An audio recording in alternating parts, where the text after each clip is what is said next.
Ben Cattell Knoll is a member of the Bridge of Hope National Board, where he serves as the secretary and the chair of the Cultural Humility Task Force. He is a homeless services professional. Bob Hewitt, PhD, is also a member of the Bridge of Hope Board, as well as a professor emeritus of social work at Shippensburg University. Ben and Bob, thank you so much for joining us this morning. Thanks for having us. Thank you.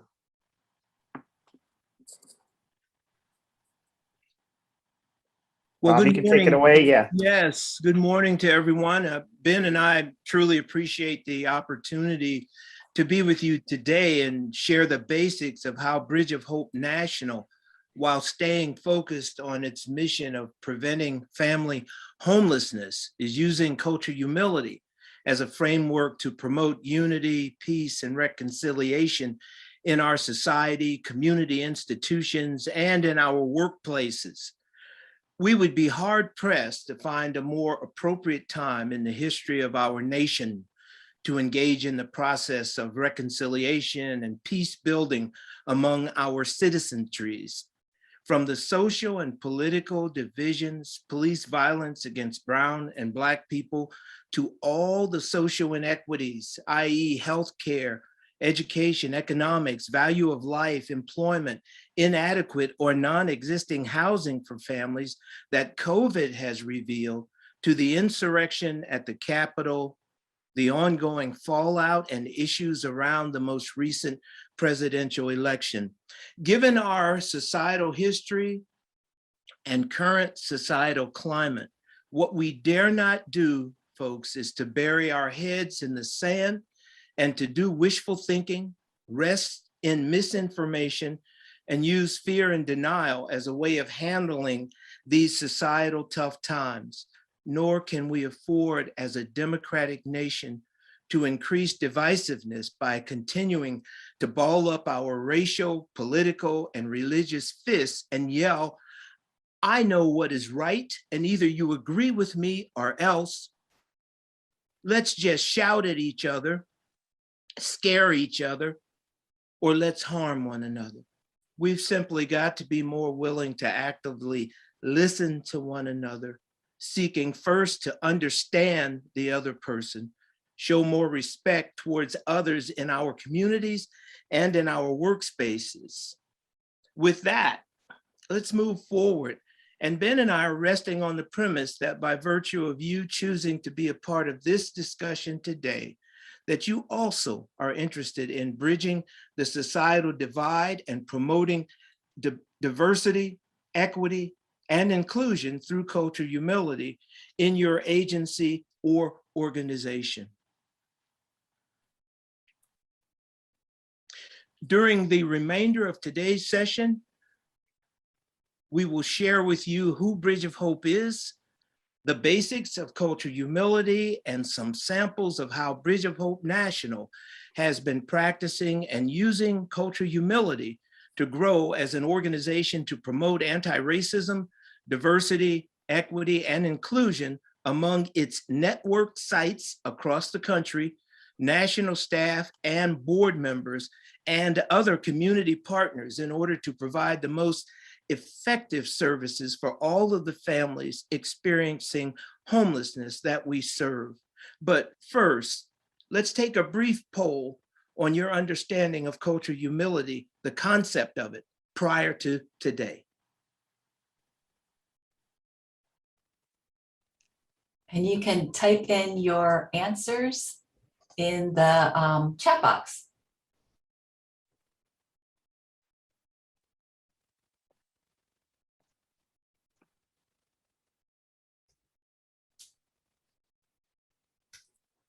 Bob was sharing my screen. I can't see the chat right now, so let me Hang know, on. or Cindy, either one of you, let me know what's going on. I don't see any answers in the chat box. Up here comes some. Oh, somebody said not familiar at all.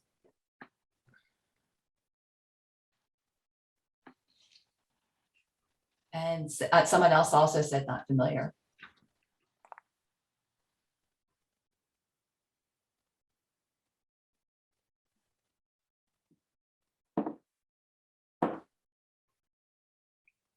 So I think that will be all for our answers.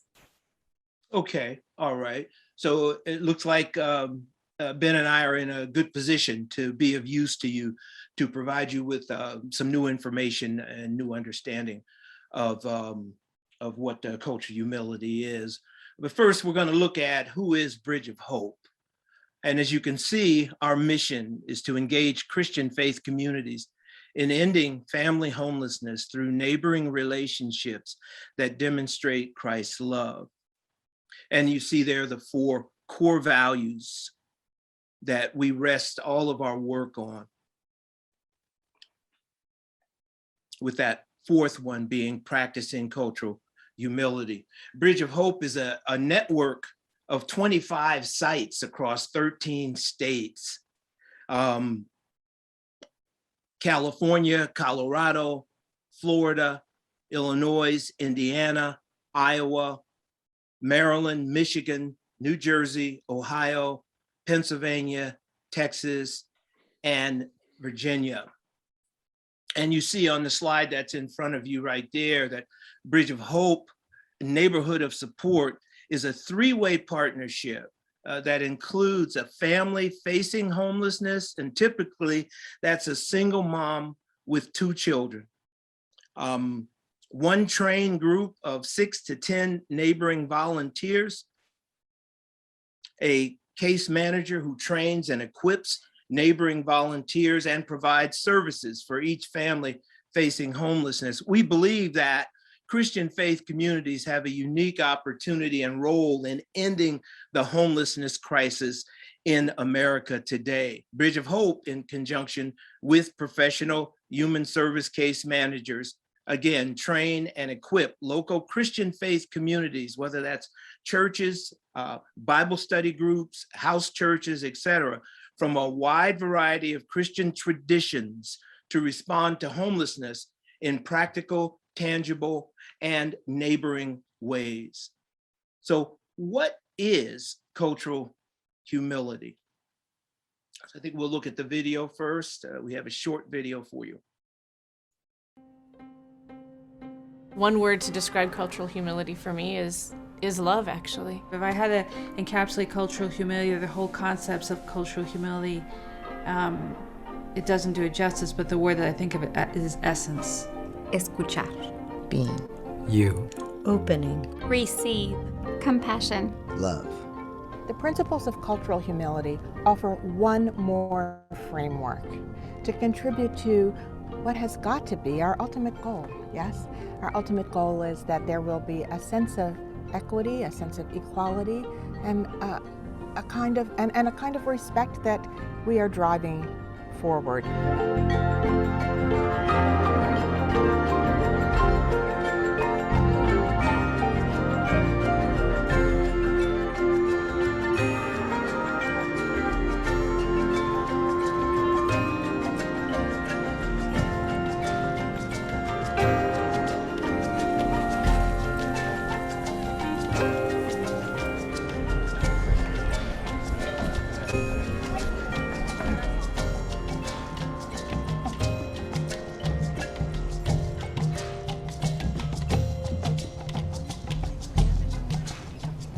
Cultural humility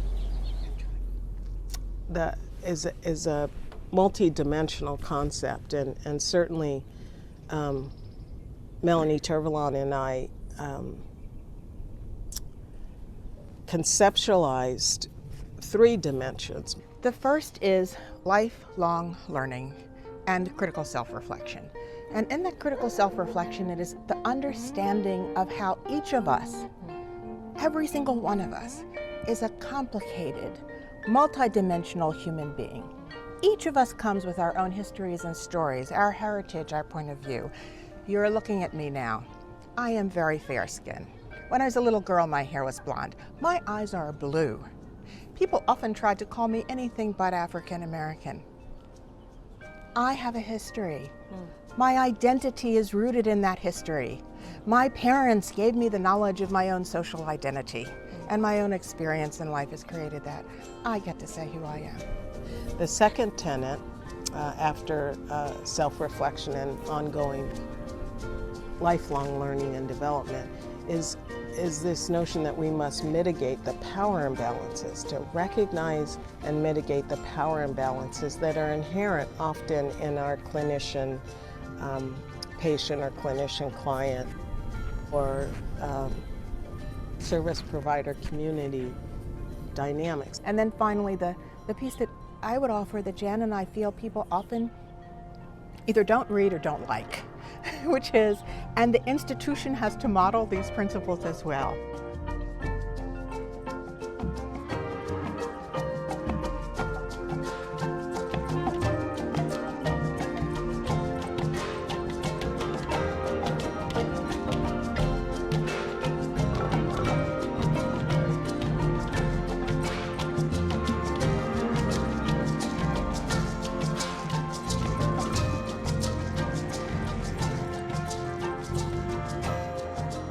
An African-American nurse is caring for a middle-aged Latina woman several hours after the patient had undergone surgery. A Latino physician on a consult service approached the bedside and, noting the moaning patient, commented to the nurse that the patient appeared to be in a great deal of post-operative pain. The nurse summarily dismissed his perception, informing him that she took a course in nursing school in cross-cultural medicine and knew that Hispanic patients overexpress the pain that they're feeling. The Latino physician had a difficult time influencing the perspective of this nurse, who focused on her self-proclaimed cultural expertise. It was curious to this Latino physician who, first of all, was Latino, not like all, in his case, not like all Mexican Americans know everything there is to know about Mexican American patients. That wasn't it, but he might have been a resource for that African American nurse in that moment that she didn't feel like she needed, again, because she had bought into this notion of competence, of cultural competence. The distinction between cultural humility and cultural competence was that we were in a process and a relationship that had many other layers to it, and that we were less comfortable with even the term of competence, in a way that I think people understand well, and that it implies, especially for people who are providers and are trained in academia, that you are then all-knowing and all-powerful.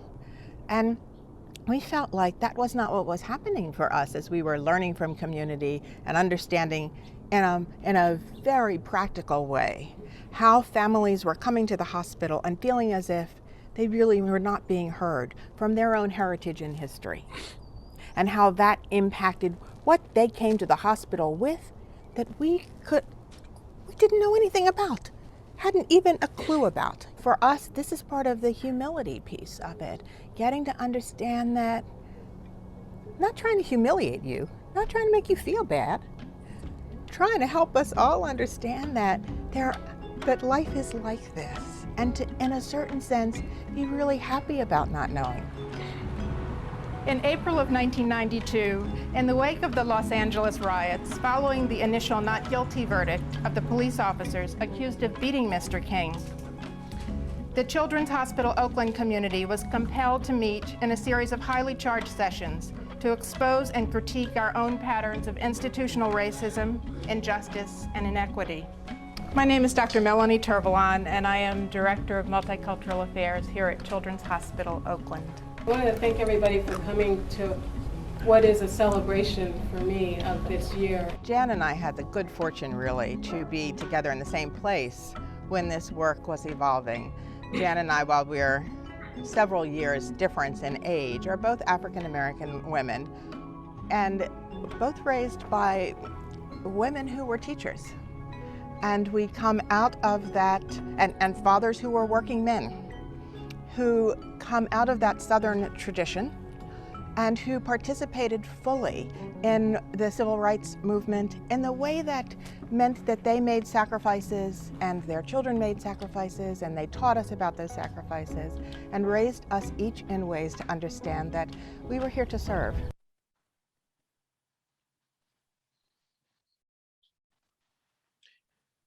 So that's a brief overview of cultural humility, but there are other aspects of it that Ben and I would like to share with you.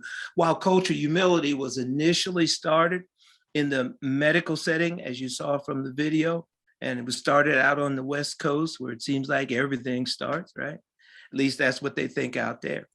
It is being used by many different agencies and organizations across the country today. Agencies like Bridge of Hope, agencies like yours, whether they are for-profit or nonprofit, university schools of social work. It's a major part of the curriculums that go on in social work at this point. Trainings for public school teachers, trainings for police departments and other law enforcement organizations. Cultural humility is used widely in agencies and organizations that provide services to people, especially interpersonal services. Cultural humility's focus is also very much on intrapersonal, in terms of what's going on inside me, what's going on inside of you, our worldview of how we see others and how we come across to others.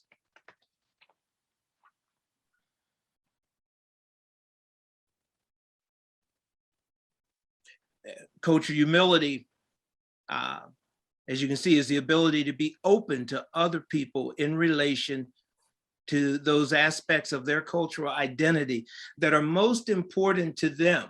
Not what I believe is important, but what's important to the other person. And you see there on the slide, there are three major tenets that they talked about on the video, three major principles of cultural humility. The social turbulence of division and tension in our society today that I mentioned earlier, it plays out in every area of our lives, whether that's in our homes, our schools, our houses of worship, political arenas, and it often impacts relationships within the workplace environment and in the bottom line, the delivery of services. Cultural humility offers an action framework or tool for self-understanding and responding to these societal separations on multiple levels to enhance person-to-person interactions and organizational accountability in all settings. What makes cultural humility different? And it's a question that pops up quite often.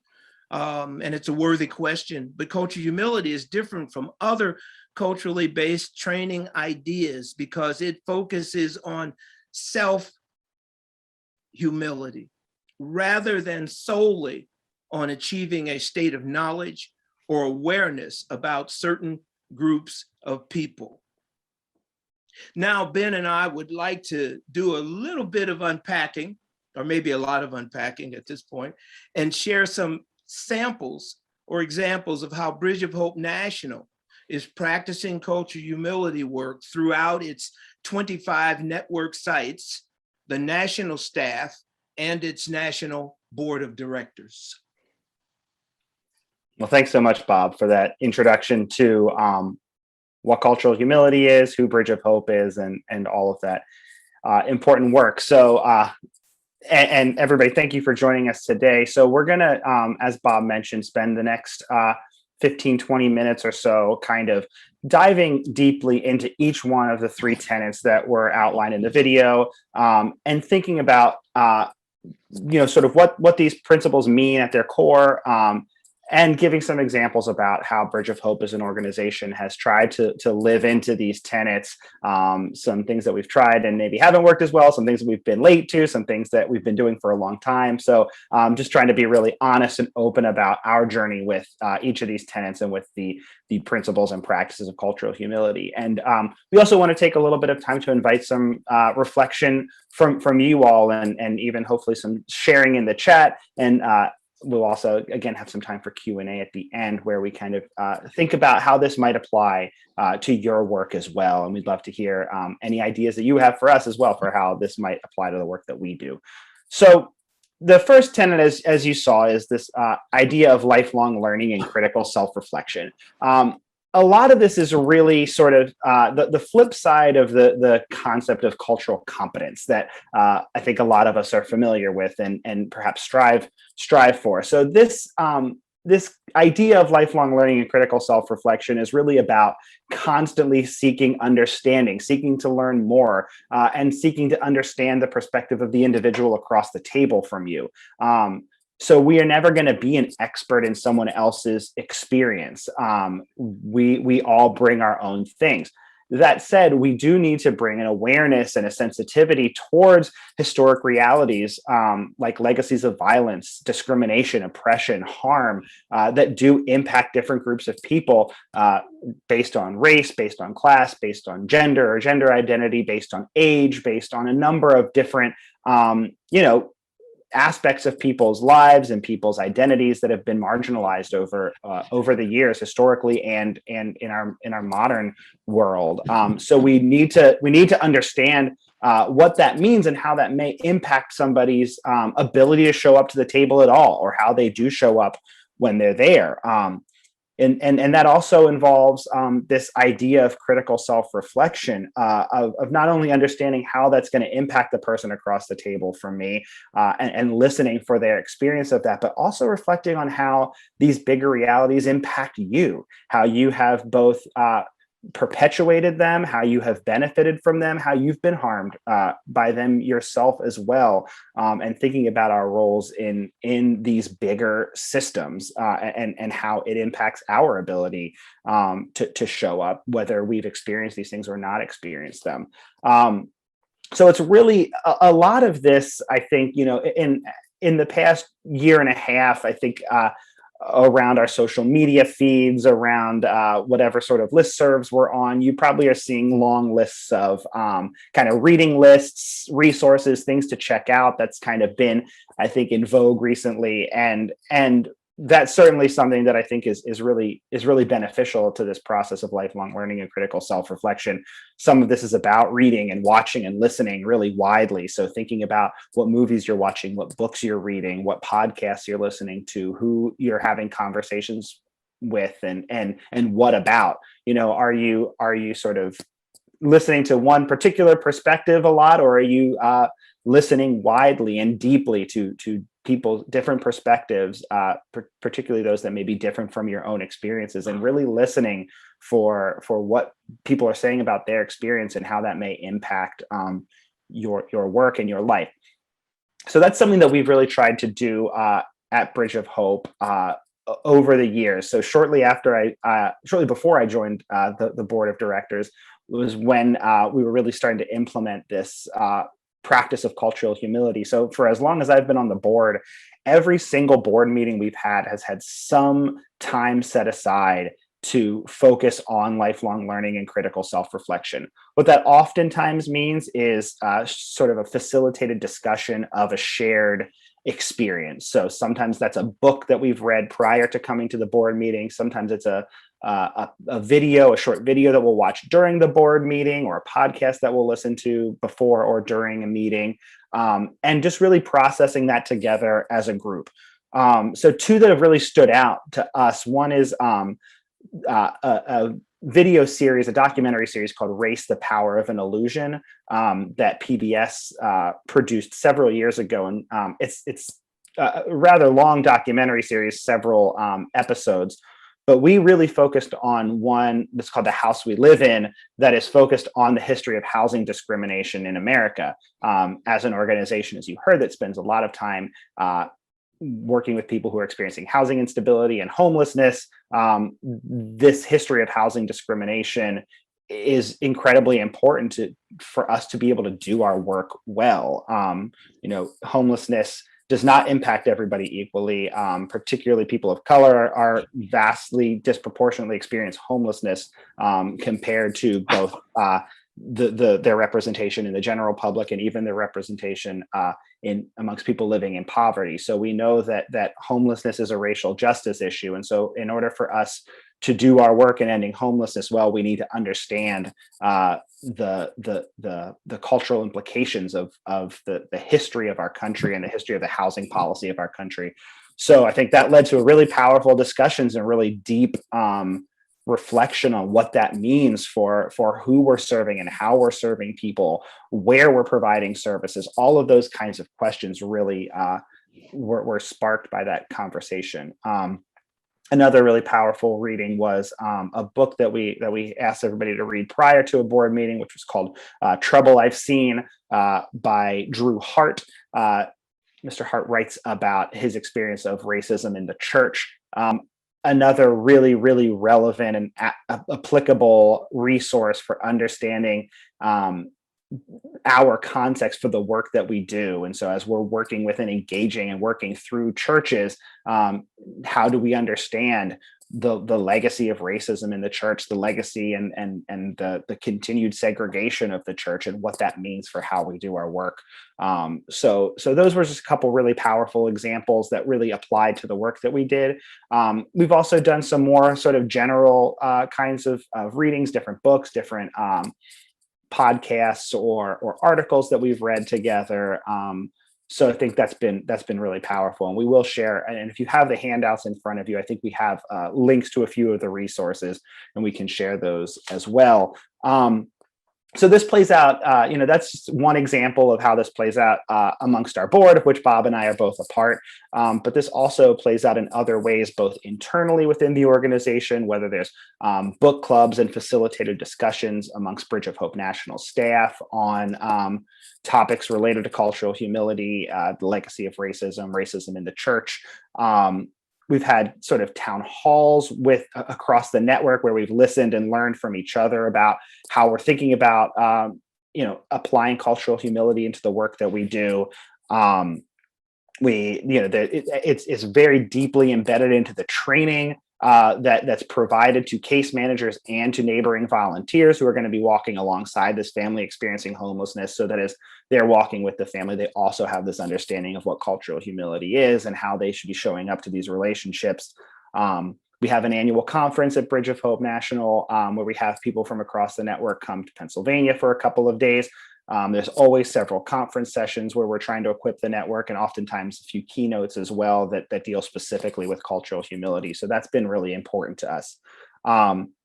Of course, externally, we're also messaging these sorts of things, sharing what we're reading, sharing what we're thinking about, what we're talking about with our supporters, with our donors, with people who are just curious and maybe follow us on social media. So we're pushing those out in our newsletters and our social media postings, those sorts of things as well, and just really encouraging folks to think about this and committing themselves to this tenet of lifelong learning and critical self-reflection.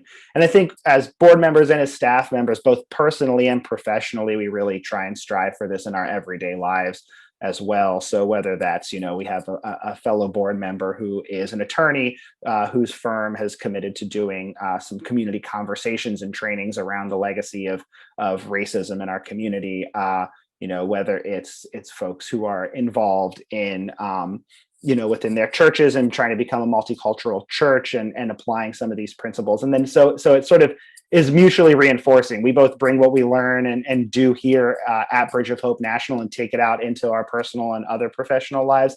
And those personal and other professional lives certainly inform the work that we do at Bridge of Hope as well.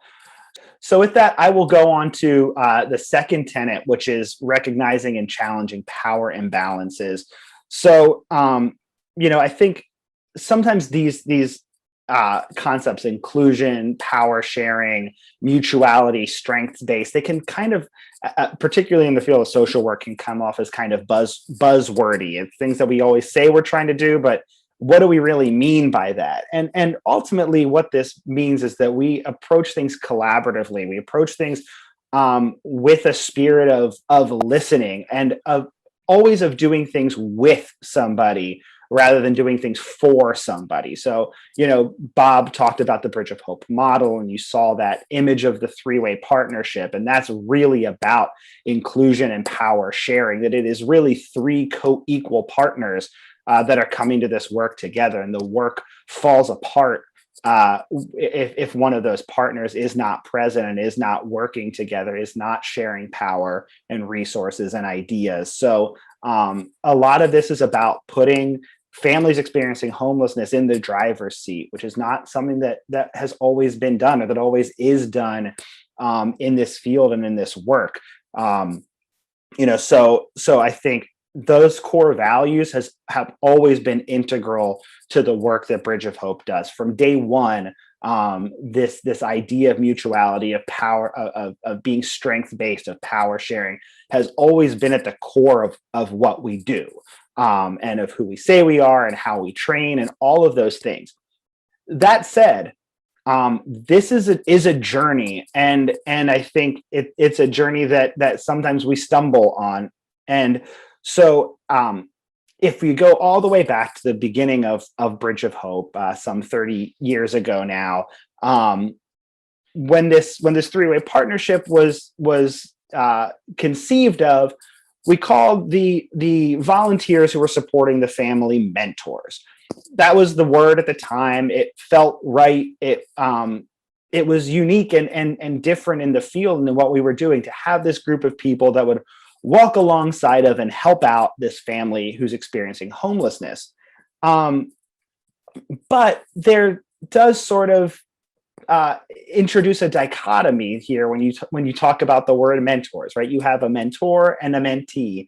And there's a lot of stuff wrapped up in that word. You sort of, I think, oftentimes think of a mentor as somebody who has a lot of resources, a lot of knowledge, and you are sort of imparting that onto the mentee, teaching the mentee. And there is a sort of hierarchical relationship that can develop. That was never the intention or the goal of this partnership at Bridge of Hope. But over the years, different, whether it was somebody in the network, a staff member, a volunteer, a board member, would push back and say, this seems kind of hierarchical. It seems maybe not like what we're trying to do here. And maybe we're sending the wrong message with this word mentor. And there were times where we'd process it as a board or as staff and never really quite settled on anything better or an alternative. We still felt good about how the work was being done, but we did increasingly recognize and hear that, as we were reaching out, particularly as we're reaching out to churches to invite them to be part of this work, sometimes people said, well, I don't really feel equipped to be a mentor. I don't have anything to offer, in that regard. I don't have anything to teach to this family. So sometimes people would say no because they didn't feel properly equipped. I think also sometimes people show up and have a sense of what they're being asked to do when they're mentoring. And so maybe they do now view themselves as a teacher or as somebody who has to give something to this family that is lacking, that is they have a deficit and it's our job to fill it, right? That's antithetical to this idea of a strengths-based perspective where we're saying we're all bringing something to the table that's important and valuable, and we're here to work together to in our case, ultimately to resolve this housing crisis and help set somebody on the path towards long-term stability.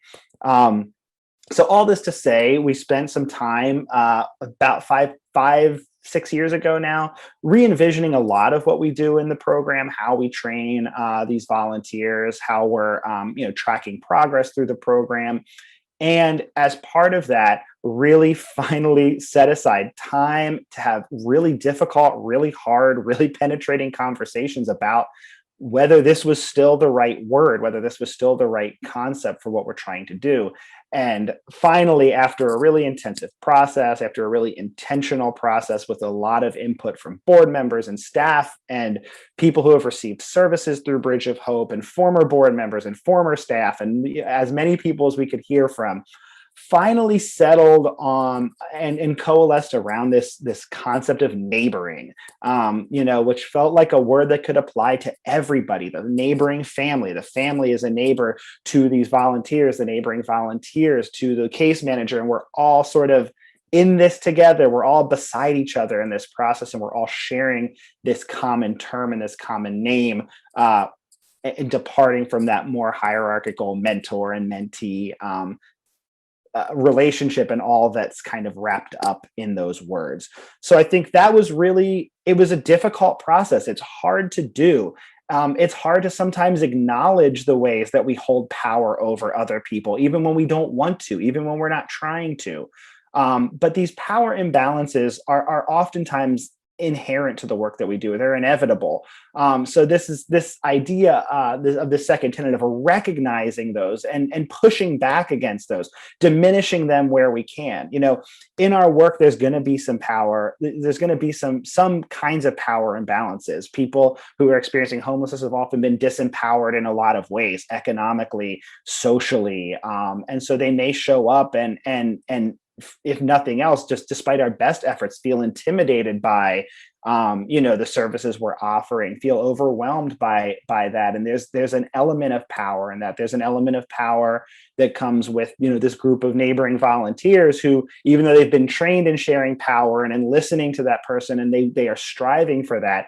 This is a group of 6 to 10 people that probably knows each other and has some pre-established relationships. And so a family experiencing homelessness who's walking into this as sort of the new person to this group, there is some elements of power imbalances that are there. So challenging that means, again, training and equipping those volunteers to help that person feel welcome, creating situations where those folks can meet for the first time on as equal a footing as possible, so they all get to know each other and have time and space to build that relationship. So, again, there's going to be, we may never have a perfectly equal playing field for everybody because of a variety of reasons, both inside and outside of our control. But it's really about recognizing where that's happening and how that's impacting our ability to do the work and to really meet each other side by side, and taking whatever steps we can to address and minimize that.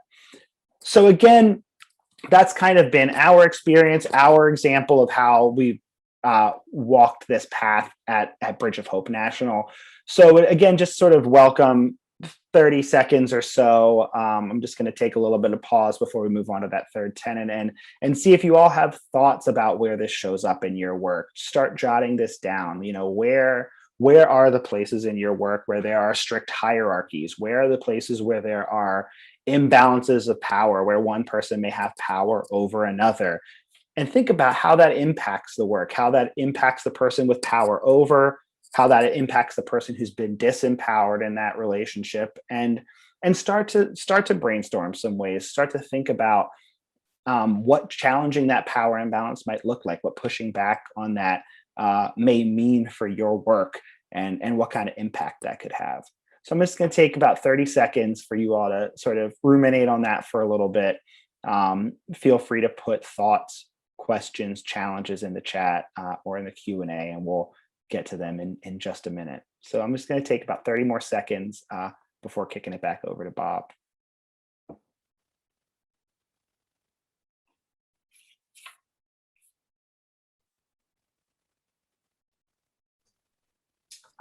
One of the things as you're speaking, I was just thinking about different ways to ask questions to draw out people that we're helping so that they have more power or they have more say in the way that they're going to be helped. And I guess my question to you is, for someone that's always used to not having power, is it hard for them? Do they try to say what they think I want them to hear? I mean, what types of things are they, how is they, I'm sorry, I'm not finding the right words, but they fall into patterns of behavior because of a situation that they've been in that doesn't always make it easy for them to say, well, this is how I want to be helped. Yeah.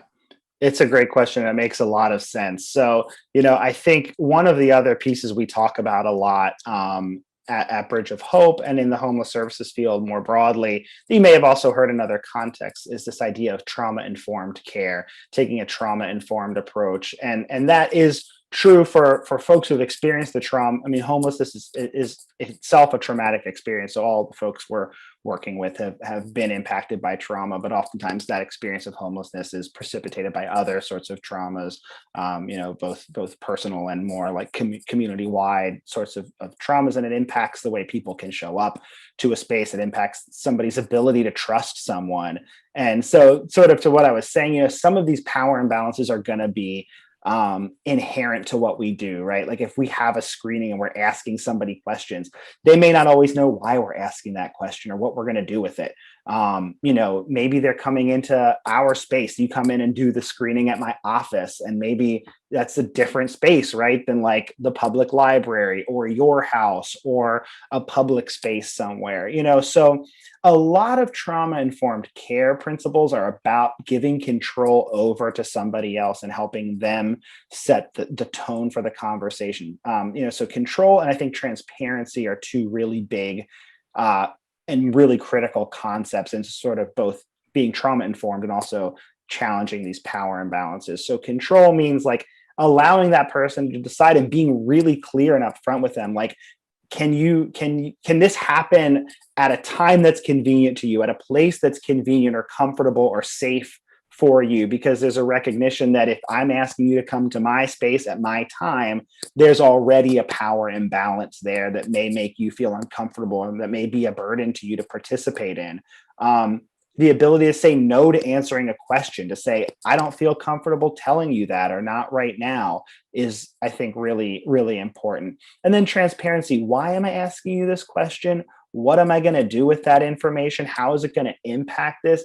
Is really, really important as well. So it's hard to do that. And sometimes this just does take time to build that trust, to build that rapport. And so I think a lot of what we do as well is trying to give people sort of a long runway to start forming those relationships and recognizing that not everybody's going to hit it off right away. Not everybody's going to hit it off at all, right? There's different kinds of relationships within a neighboring group that, sometimes are going to be really tight and really comfortable and really open and honest with a particular person in that neighboring volunteer group, and somebody else, maybe it's a little bit more of a I don't want to say, it could be a transactional relationship, but we're always striving to have it be something that's not transactional, but it may be that you just kind of check in and say hi to that person. Maybe they drop off some food for you, and that's the extent of it. Where somebody else is the person you have coffee with, you have that long conversation with, the person that you call in the middle of the night to brainstorm. So that's kind of my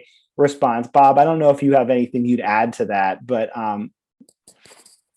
and going back to the question, just real quick, because I know our time is running here. But when you ask that question, is it difficult, or is there ever a time when the person who you are seeking to get them to share their thoughts, they struggle with that? The short answer is yes, because usually nobody asks that person. Usually the helpee doesn't get asked what they think. And so part of utilizing a strength perspective on the part of the helper is recognizing that question that you just asked, and then being willing and able to start where that other person is, and recognize that, as Ben said, it's going to take time, but so much of it is practicing cultural humility and recognizing or seeking to recognize it from the point of that other person. And it can make all the difference in the world when we do that. But there are times when we use our own yardstick and we think we know so much because of our degree or because of our experience or whatever, and we move right past what we claim that we're seeking to do. And that is to show respect and honor the person who is seeking help from us. So well just said. in the way of an add-on. Yeah, well said. So I think, Bob, I'm gonna toss it back over to you to talk about this third tenet. And as Bob's talking, listen to Bob, but also be thinking about your questions, typing them into the chat, because we will have a few minutes here at the end where we can share a few resources and answer questions and all of that. So take it away, Bob. Okay, we're looking at tenet 3, the institutional accountability. And you might remember that Dr. Trevelyan mentioned that one of the most difficult aspects of cultural humility have to do with tenet number 3, where sometimes institutions, organizations, agencies, they don't want to change because things are working okay for them, but maybe there are other people that it's not working well for. So a lot of what we've been talking about today is about being able to recognize that sometimes we have to change what we're doing. And as Ben mentioned, Bridge of Hope saw that in terms of using that particular term of mentoring and changing that to neighboring volunteers, where it's more of a level playing field. So I want to talk just a little bit about what Bridge of Hope has been doing as it relates to institutional accountability. But let me say, there have been lessons learned by Bridge of Hope.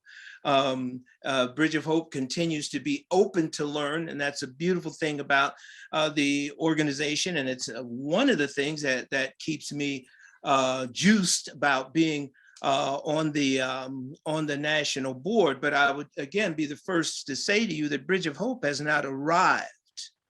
There's still so much work to do and so much to learn in this area that we've been talking about.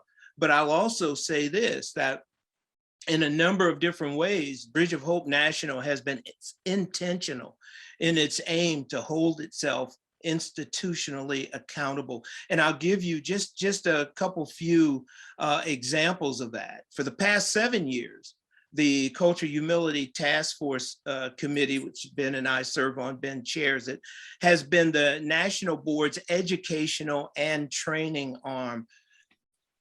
The organization's current long-term strategic plan includes aspects of culture humility and all of its components.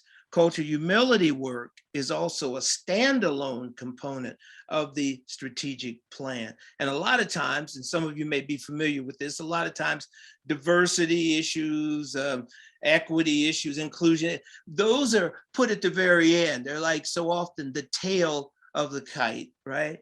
Well, in this particular situation, not only again is culture humility woven throughout all of the components, it's also a standalone component. In March of 2021, the Bridge of Hope National Chief Executive Officer and several members of the Bridge of Hope National Board participated in a guided 3-hour self-audit, an organizational self-audit on diversity, equity, and inclusion. The organization that we used, Beloved Community, provided a follow-up feedback interpretation of the session findings. This summer, Bridge of Hope National contracted with Racial Equity Partners, an outside organization, to conduct a 4-month comprehensive racial equity audit. Now this includes, because they're still in the process of putting the final touches on this, and they will be getting a report to us, I believe in October. It'll be shared at our national board, but it includes a review of policies and procedures, human resources document review, various focus groups and interviews with Bridge of Hope stakeholders at various levels. And you've heard that old adage about you put your money where your mouth is. Bridge of Hope has been willing to invest in this thing, this concept, this idea, this approach called culture humility. Financially, human resources have been used prominently. Bridge of Hope, as should be the case with any organization that gets involved with culture humility, is serious, is very serious about this. Bridge of Hope National is in the process now of finalizing a job description for a director of cultural humility, which will really, I think, do a lot to enhance the national board's ability, the national office's ability to get culture humility out into those 25 sites in those 13 states across the United States. So I just wanted to share that. There are other things that Bridge of Hope is doing, but these are some examples of what Bridge of Hope is doing as it relates to institutional accountability.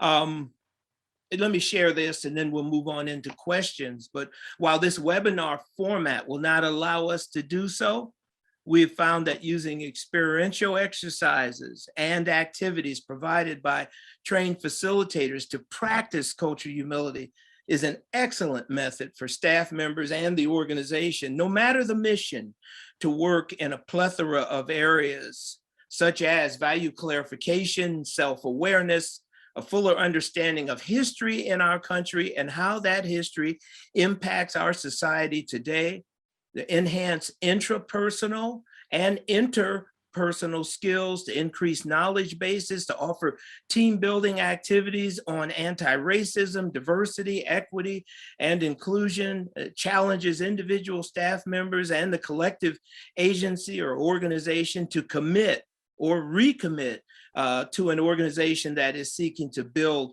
a work environment that is looking to grow in the area of diversity, equity, and inclusion. And I believe, Ben, that takes us to the point of seeking out, and I think in the chat there are 3 responses, seeking out questions that you folks might have of us concerning cultural humility at this point.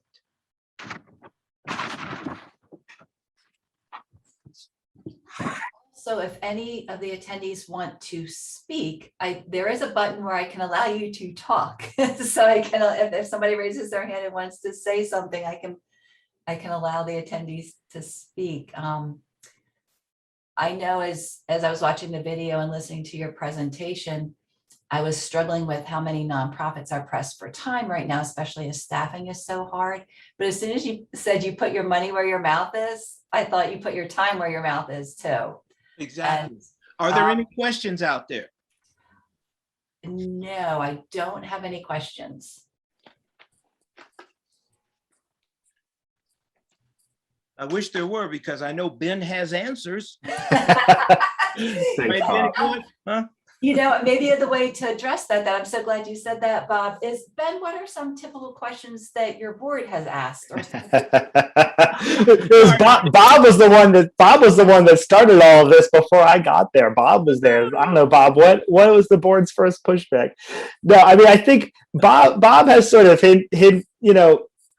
Bob kind of hinted at this at the beginning. I mean, we do talk about, I think sometimes folks have asked us questions about why cultural humility? Why is this the framework that we've coalesced around? Is this sort of a kind of like weaker version of anti-racism or some of the other words you hear about? Because I think we don't talk about or hear about cultural humility as much as sort of it's not really become a buzzword or even a concept or phrase that you hear a lot. And it was something that we sort of coalesced around, that Bob and the board coalesced around before I started. No, but that I had the pleasure of walking into, and I think and I hope that as we sort of presented today, that we think about this as being something that really does have a lot of heft behind it, that both has sort of a research base that you heard Dr. Turvalon and Mary Garcia talk about, and I think I'll put these resources up now too, because I think it's helpful. We sort of first arrived at this.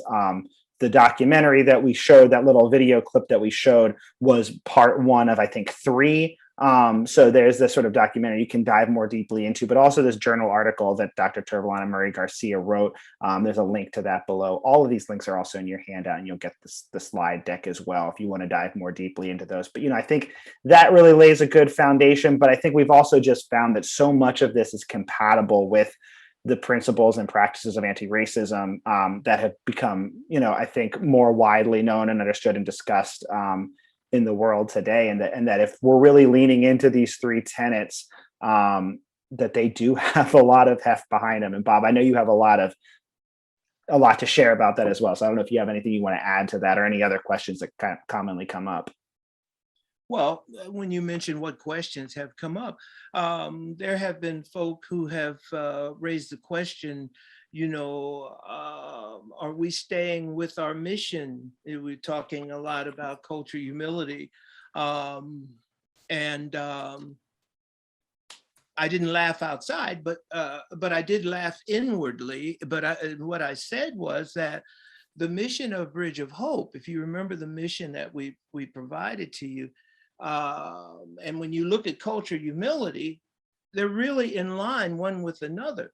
We're talking about what is a tool or framework that would allow us to best be able to provide services and to walk along beside people who are struggling with, who are traumatized at this point by a state of homelessness.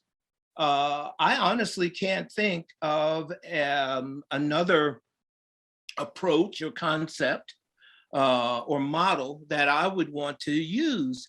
And culture humility, like so many things in our lives, is on a continuum. And yes, some people have said, well, culture humility, it sounds so soft.